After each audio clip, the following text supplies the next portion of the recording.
Tous ceux qui se sont consciemment engagés sur la voie de la trahison, qui ont préparé une insurrection armée, qui ont choisi la voie du chantage et des méthodes terroristes, subiront un châtiment inévitable, répondront devant la loi et devant notre peuple.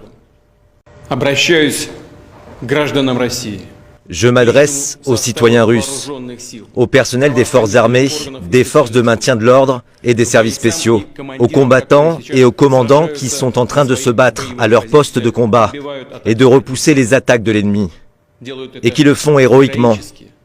Je le sais. Cette nuit, j'ai parlé une nouvelle fois aux commandants de tous les secteurs.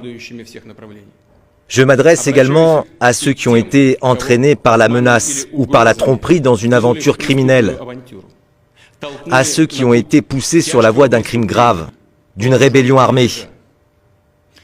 La Russie poursuit actuellement une lutte extrêmement dure pour son avenir. Elle repousse l'agression des néo-nazis et de leurs patrons. De fait, la machine militaire, économique et informationnelle de l'Occident est lancée contre nous. Nous luttons pour la vie et la sécurité de notre peuple, pour notre souveraineté et notre indépendance, pour le droit d'être et rester la Russie, un État qui compte 1000 ans d'histoire. Cette bataille, dans laquelle se joue le sort de notre peuple, exige l'union de toutes les forces, unité, cohésion et esprit de responsabilité. Tout ce qui nous affaiblit est à rejeter. Toute espèce de dissension qui peut être utilisée et est déjà utilisée par nos ennemis extérieurs pour nous détruire de l'intérieur. C'est pour cette raison que les actions qui divisent notre unité sont, par essence, un reniement de notre peuple, de nos compagnons d'armes qui se battent actuellement au front.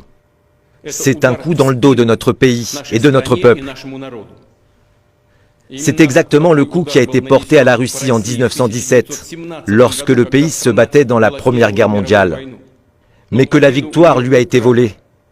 Les intrigues, les querelles, la politicaillerie dans le dos de l'armée et du peuple se sont soldées par un bouleversement extrême, par la destruction de l'armée et la désintégration de l'État, par la perte de vastes territoires. Le résultat fut la tragédie de la guerre civile. Des Russes ont tué des Russes. Des frères ont tué leurs frères, et les intérêts lucratifs ont été récoltés par toutes sortes d'aventuriers politiques et de forces étrangères qui divisaient le pays et le déchiraient. Nous ne permettrons pas que cela se reproduise. Nous protégerons notre peuple et notre État contre toutes les menaces,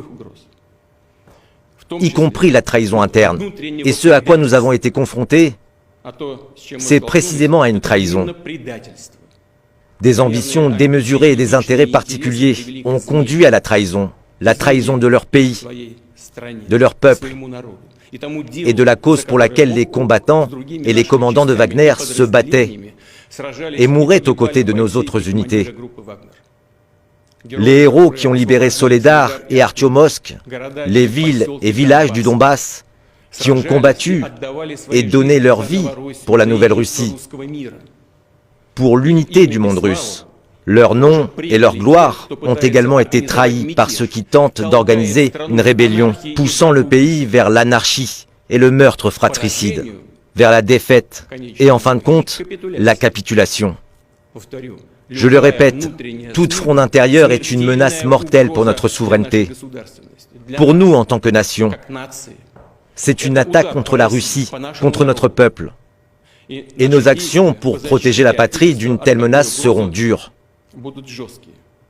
Tous ceux qui se sont consciemment engagés sur la voie de la trahison, qui ont préparé une insurrection armée, qui ont choisi la voie du chantage et des méthodes terroristes, subiront un châtiment inévitable, répondront devant la loi et devant notre peuple. Les forces armées ainsi que d'autres autorités publiques ont reçu les ordres nécessaires et des mesures antiterroristes supplémentaires sont en train d'être mises en place à Moscou, dans la région de Moscou et dans un certain nombre d'autres régions. Des actions résolues seront également entreprises pour stabiliser la situation à Rostov-sur-le-Don. Elle demeure difficile, le travail des autorités civiles et militaires étant de fait bloqué. En tant que président de la Russie et commandant en chef, En tant que citoyen russe, je ferai tout pour sauvegarder le pays, de défendre l'ordre constitutionnel, les vies, la sécurité et la liberté des citoyens. Ceux qui ont orchestré et médité l'insurrection armée, qui ont levé l'arme sur leurs frères d'armes, ont trahi la Russie. Ils en répondront. J'exhorte ceux qui tentent d'entraîner dans ce crime à ne pas commettre une erreur fatale et tragique, une erreur irréparable, à faire l'unique bon choix, c'est-à-dire à cesser de participer aux actes criminels. Je crois que nous préserverons et saurons défendre ce qui nous est cher et sacré, et qu'avec notre patrie, nous surmonterons toutes les épreuves et gagnerons encore en force.